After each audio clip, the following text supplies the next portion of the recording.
Olá pessoal, eu resolvi gravar essa aula aqui para que a gente tenha algum material em vídeo, né? Eu recebi uma solicitação de um aluno dizendo que aprende um pouco melhor com uma videoaula. Então eu decidi fazer um resumo aqui da nossa primeira aula para que vocês tenham esse material em vídeo, tá bom?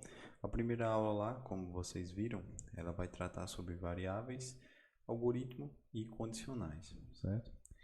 Então, antes disso, queria falar aqui um pouco sobre a linguagem C, né? A linguagem C é uma linguagem de programação de baixo nível, né? O que significa? Significa que ela não tem muitas estruturas para que facilite, digamos assim, a vida do programador. Ela é uma linguagem mais difícil de ser programada, então, pelo fato de ser baixo nível, né? O que vocês vão ver aí ao longo da vida de vocês quando vocês estiverem programando em outras linguagens, né, linguagens de alto nível, vocês vão sentir e identificar essa diferença, certo? Foi desenvolvida ali na década de 1970 e se tornou fundamental no desenvolvimento de sistemas operacionais de software, principalmente pela sua capacidade de na eficiência, né, de controle dos recursos. Então, a linguagem C é uma linguagem muito utilizada, principalmente nesses dispositivos que não tem tanta memória assim disponível, né? Ela é eficiente nessa questão e, por causa disso, ela é muito utilizada em questões de programação com Arduino, né? Esses hardwares que têm pouca memória disponível. Então, ela é bastante utilizada nesses meios, entre outros também, mas principalmente nesses meios que os recursos eles são um pouco escassos, né? Um recurso de hardware eles são mais escassos, tá? Então aqui nós vamos começar a ver um pouco sobre variáveis, né? As variáveis em si nada mais é do que um local lá na memória do computador, né? Imagine fortemente, use todo o poder da sua mente. Deixa eu apagar isso aqui, gente, tá muito feio. Imagine que isso seja a memória do seu computador, certo? E a memória do seu computador ela é dividida em blocos, tá? Como se fossem pequenas gavetas onde você pudesse armazenar informações, né? Então aqui tem a 0x1, aqui a 0x2, 0x3 e assim sucessivamente. Então o que é que acontece? Na memória do seu computador você vai ter lá esses blocos, né, onde você vai conseguir colocar informações. E essas informações elas poderão ser salvas através dessas variáveis, tá? Então imagine que aqui na sua A0x1 você tem o A recebendo 1. Então aqui você está dizendo que nesse bloco de memória tem uma variável lá chamada A e vai armazenar o número 1, a informação 1, né? Então essas variáveis elas precisam ser declaradas, nós veremos aqui nos slides posteriores como nós vamos declarar essas variáveis e como nós vamos atribuir valores para elas, né? Mas por hora eu quero que você entenda que elas são usadas justamente para armazenar dados, ou seja, você vai conseguir colocar informações lá nessas variáveis para que você consiga utilizar essas informações posteriormente no seu código, no seu algoritmo, tá? Então, cada variável nós vamos ver que ela possui um tipo específico, né, que define, entre outras coisas, o tamanho dela, ou seja, o tamanho que ela suporta a informação, né? E a natureza dos dados que pode ser armazenada. Os tipos mais comuns de variáveis são esses aqui, ó. O inteiro, né? Que é justamente o número inteiro. A variável do tipo int, vocês vão utilizar ela quando vocês precisarem salvar informações que tenham um número inteiro bem estabelecido, né? Como por exemplo, uma idade. Uma idade é um número inteiro, né? Dado em anos. Então, você tem aqui a sua idade, 22 anos, por exemplo. Ou, ou 31, ou 18, enfim. Perceba que é um número inteiro, é um número que não tem uma vírgula, né?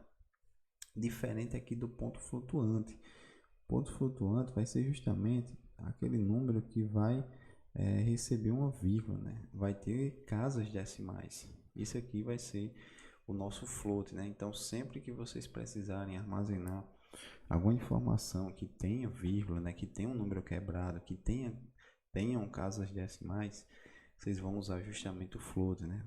Aí nós podemos falar do que? De uma altura, de um peso, né? Um número que tenha uma casa decimal e assim sucessivamente. Um caractere, se você olhar para o seu teclado, você vai ver inúmeros caracteres, né? Então, um caractere é justamente para armazenar um caractere, né? Seja uma letra, seja um número, seja um símbolo, tá? Então, ele vai armazenar justamente um caractere. Um espaçozinho lá que você vai conseguir colocar uma informação específica, tá? E o double, né? Eles são números, pontos flutuantes, só que com a precisão dupla. Ou seja, o double é uma extensão, né, digamos assim, do float, só que ele tem uma precisão muito maior. Então, aqui no ponto flutuante, onde você poderia armazenar só 3,14, aqui no double você poderia armazenar, né, uma informação muito maior de números, e essa informação ficaria guardada lá.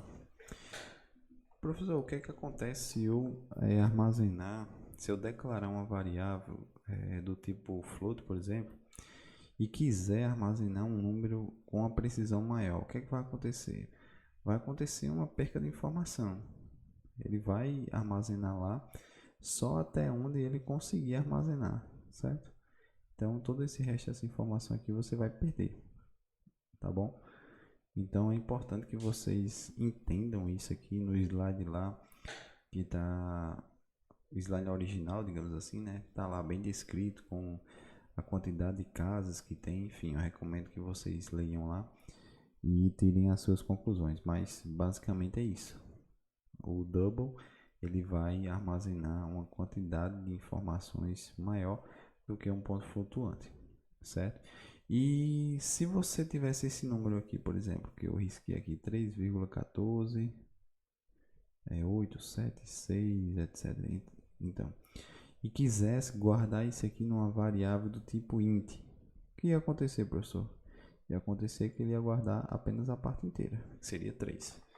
E todas as outras informações você estaria perdendo, tá bom? Então, é muito importante que vocês entendam como funcionam as variáveis, né? Como elas trabalham, para que vocês não tenham surpresas na hora de programar, certo? E aí, como é que eu declaro essas variáveis, né? Como é que eu declaro isso no meu programa? Então, você vai dizer justamente qual o tipo e você vai dar um nome para essa variável, certo? Por exemplo, aqui, int idade. Você está dizendo que idade é uma variável do tipo int, ou seja, ela vai guardar informações concretas, né? 8, 30, 22 e assim sucessivamente.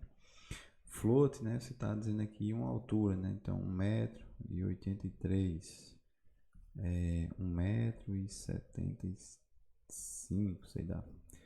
E um char você vai armazenar justamente uma letra, que é justamente um caractere, tá? Então, aqui está como você declara uma variável, né? Primeiro você começa pelo tipo, depois você vai dar um nome para essa variável. Esse nome dessa variável também, ela vai precisar seguir algumas regras, tá? Que lá no nosso slide original também está lá. Recomendo que vocês olhem, certo? Ele tem algumas regras. Você não pode declarar de qualquer forma aqui. Você não pode começar com um número, enfim, existe um arsenal de regras aí que você precisa seguir para que você consiga declarar essa variável de forma efetiva, tá? E o que seria um algoritmo, né? Um algoritmo nada mais é do que uma sequência de passos bem definidas para que você consiga resolver um problema, tá? Então, o que é muito falado, né? O exemplo que é muito falado no nosso meio de programação, né? No slide lá fala sobre você identificar o MMC de um número, né? Então você vai pegar um número, Você vai fazer divisões sucessivas até que você chegue num número que não dê mais para fazer divisões, e aí você vai multiplicar ali os divisores, né? Outro exemplo bem comum é a questão de uma receita de bolo. Então você vai pegar os ingredientes, você vai pegar cada etapa ali, o que você vai fazer em cada etapa, enfim. Você tem um problema e você vai fazer uma sequência de passos que você conhece para que você resolva esse problema, né, através do algoritmo, né? Os algoritmos são implementados por meio de funções que podem receber parâmetros e retornar resultados. Então, exatamente isso, né? A gente vai ter um problema, nós vamos identificar o passo a passo desse problema, e aí esse problema pode receber parâmetros ou não, e ele vai nos retornar um resultado que a gente esteja esperando, tá?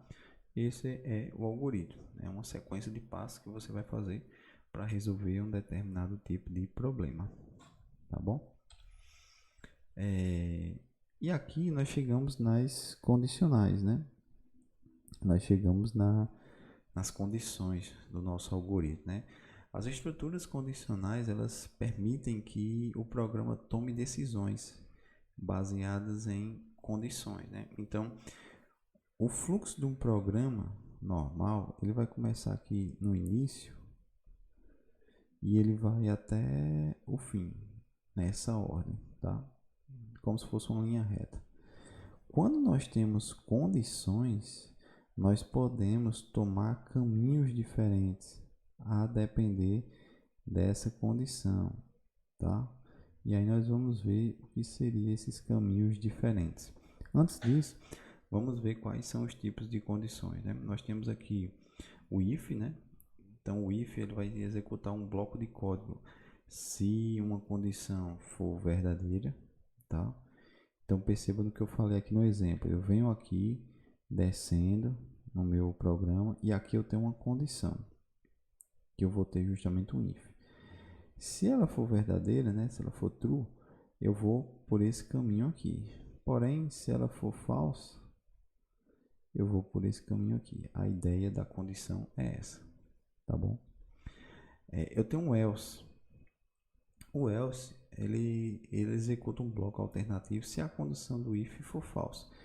Então, nesse cenário aqui, eu tenho apenas duas opções, né? If, se for verdade, ou else, se for falso. Então, nesse meu procedimento aqui, quando eu chego no meu if, se essa condição aqui for falsa, eu não vou para cá, pelo contrário, eu vou para esse lado aqui. É isso que o else faz.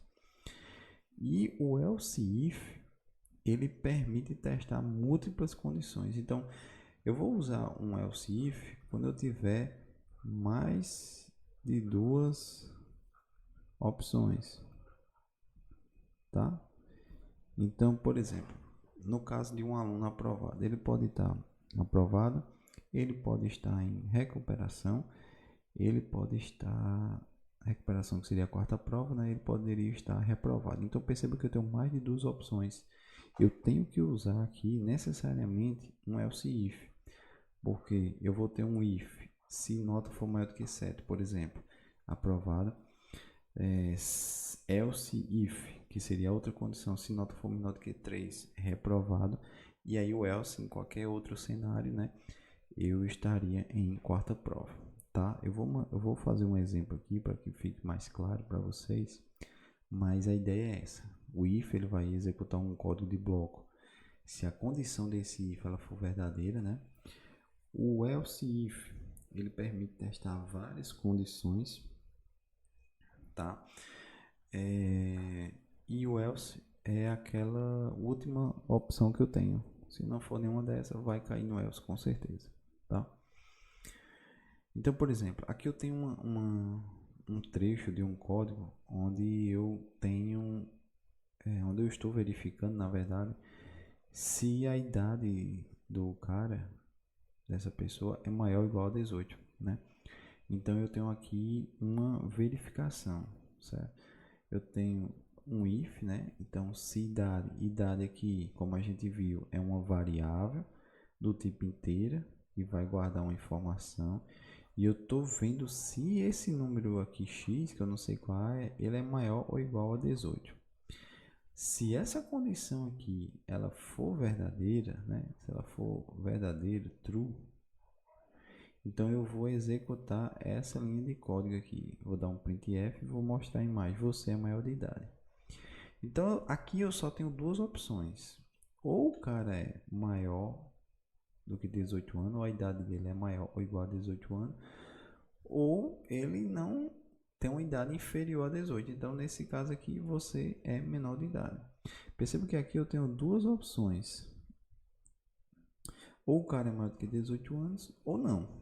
Então se eu quisesse aqui fazer uma faixa etária melhor, por exemplo, de 0 a... Vou chutar aqui, eu não tenho certeza se são essas as idades, tá? Então de 0 a 5 anos, 0 a 10, criança. De 11 a 13, pré-adolescente. De 13 a 15, adolescente. Enfim, perceba que aqui eu tenho várias opções. Então eu não poderia usar só um if e um else. Eu teria que usar obrigatoriamente um else e if aqui para fazer essa verificação. Tá certo? Entenderam? E aqui eu chego no final do meu slide, mas como eu disse, eu vou mostrar aqui para vocês um exemplo para ficar um pouco mais claro disso que eu estou falando para vocês. Eu vou dar um zoom aqui, eu acredito que vai melhorar a visualização para vocês. Então aqui nós temos uma estrutura, eu vou diminuir um pouco aqui só para mostrar a estrutura como um todo do meu programa. Aqui nós temos o include, né? Ao longo do tempo eu vou falando isso para vocês, mas o que é que eu estou fazendo aqui? Eu estou incluindo uma biblioteca. Eu estou trazendo essa biblioteca para dentro do meu programa. Se essa linha de código número 1 aqui não tivesse aqui, eu não poderia usar esse printf e esse scanf aqui que eu estou usando, certo? Então, para eu poder usar isso aqui, eu preciso adicionar essa linha aqui, certo? Com o tempo, eu vou mostrando a vocês como é que isso funciona de fato e aí vai ficando mais claro. Mas a estrutura do programa, percebo que agora eu tenho aqui uma função main, né? Int main. E aqui eu inicio ela e retorno ela aqui, certo? Na verdade, eu não vou entrar muito nesses detalhes por agora, porque não é interessante, certo? Vamos focar aqui no que a gente viu na nossa aula. Então aqui eu estou, como a gente viu, né, declarando uma variável do tipo inteira, né, e estou chamando ela de idade, certo? Isso aqui é o apelido dessa posição de memória que eu falei lá no início. Perceba que em todos os lugares aqui, ó, eu vou me referenciar à idade, que é justamente uma posição de memória que vai me guardar uma informação, que essa informação vai ser digitada pelo usuário. O usuário, o cara que está usando o meu programa aqui, ele vai me dizer essa informação, tá certo? Então eu dou um printf para mostrar uma mensagem para ele, para dizer a ele o que eu estou esperando, né, que é digite sua idade. E aí na linha seguinte eu vou dar um scanf. Esse scanf ele faz o que? Ele lê aquilo que você digita no teclado, certo? Aqui nessa nomenclatura eu estou dizendo que eu vou ler um inteiro, %d, e vou guardar esse inteiro, né, através desse cifrão aqui. Eu vou dizer guarde essa informação que eu li do teclado, guarde ela aqui na minha variável idade. Pronto. Esse é o processo de leitura e armazenamento de informação, certo?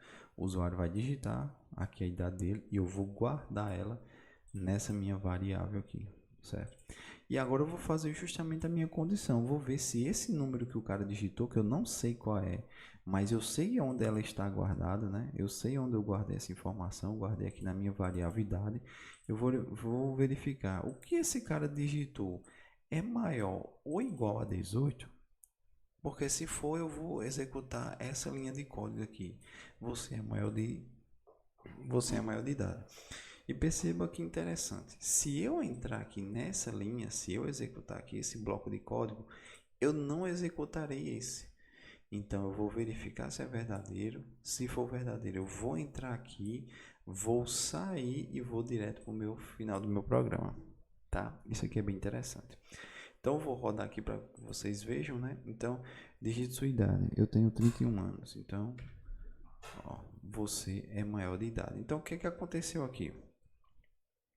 Essa informação aqui, ó, digite sua idade, ela foi originada dessa linha 7 aqui, ó. Eu estou dizendo aqui, ó, mostre na tela para o usuário essa mensagem, seguindo essa nomenclatura aqui, né, entre aspas e etc. E aí, não sei se vocês perceberam, ele parou aqui esperando que eu digitasse. Por quê? Porque na linha 8 tem um scanf. O scanf diz justamente isso. Capture o que o meu usuário vai digitar no teclado. E eu estou esperando aqui um número inteiro e guarde isso na variável idade. Então foi exatamente isso que eu fiz. Eu digitei 31 e esse 31 ele foi armazenado por essa linha 8, certo? Agora esse 31 aqui ele foi justamente para a minha memória, né, a memória do meu computador. E esse espaço de memória eu referenciei ele através desse nome, idade. Então, embora que eu não saiba qual o número, qual a idade do usuário, mas eu sei onde está salva essa informação. Então, eu estou dizendo aqui o computador, computador, se nessa posição de memória aqui, que eu pedi para você guardar, se a informação que tiver aí, se o número que tiver aí for maior ou igual a 18, exiba isso aqui, que foi o que ele fez. Agora vamos fazer o contrário. Vamos digitar aqui, ó, 17, para ver o que vai aparecer. Você é menor de idade. Então perceba, eu digitei 17 aqui, né? Eu guardei idade e aí quando eu fiz a verificação, 17 é maior ou igual a 18? Não, isso aqui deu falso. Então perceba que eu não executei isso aqui, eu executei isso aqui, tá bom? Então, vamos fazer aqui um exemplo do else if, para que vocês vejam justamente o que eu estou falando.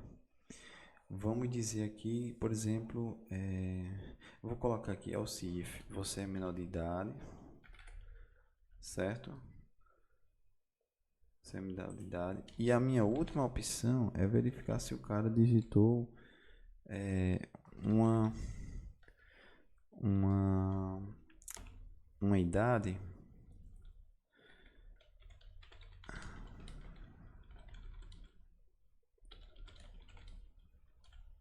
um número maior que zero, né? Porque teoricamente ninguém teria 0 anos, né? Para usar o nosso programa. Vamos considerar isso. Vamos ver se está tudo certo. Geralmente assim no ao vivo, ó, acontece essas coisas. Mas, por exemplo, isso aqui é bom para que vocês entendam como a ferramenta está nos ajudando. Por exemplo, o que ela está dizendo aqui, ó? Aconteceu um erro esperado aí. Ele me diz onde foi a função, que foi aqui no else if, e foi na linha 13. E ele me diz exatamente onde aconteceu o erro, ó. E ele me diz o que ele espera. Tá dizendo, ó, aconteceu um erro aí na linha 16, eu espero um ponto e vírgula antes desse colchete aí. O que foi que aconteceu aqui? Eu esqueci de colocar um ponto e vírgula aqui, que é o que indica para o meu programa em C, que aqui eu finalizei essa instrução. Vamos ver se vai dar certo agora. Vai dar outro erro aqui. O else if, ele também precisa de uma condição, ele precisa verificar algo, né? Então, se idade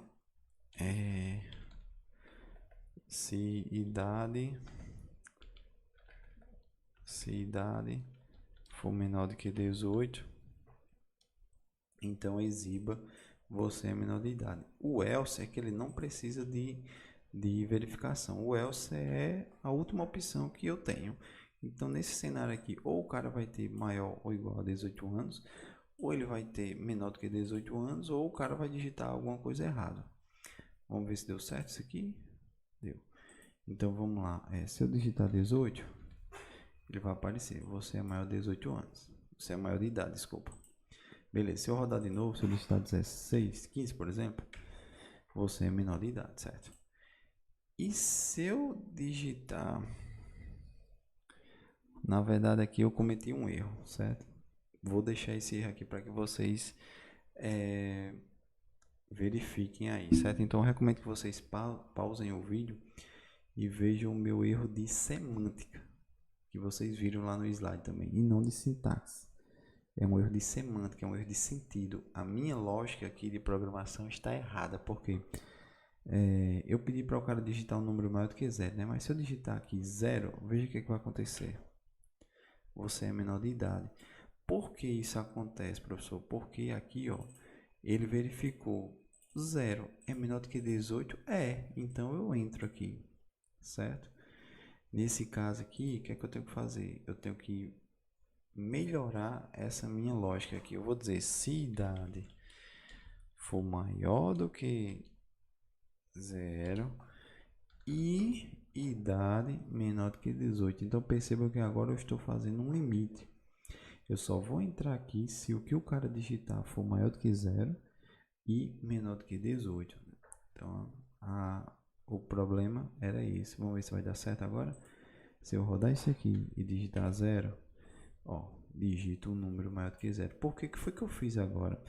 Eu fiz uma condição mais refinada. Eu coloquei um filtro mais apurado, digamos assim. Antes, sem essa condição aqui, tudo que eu digitasse para baixo de 18, ele ia dizer que eu era menor de idade. Só que eu estava querendo dizer, em algum momento, que ele digitasse um número maior do que 0, né? Que foi o que eu fiz aqui com o else. Então, foi isso que eu fiz aí, ó. Na linha 13, eu coloquei duas condições. Esse sinal aqui, esse sinal de... Esqueci o nome agora, perdão. Daqui a pouco eu lembro.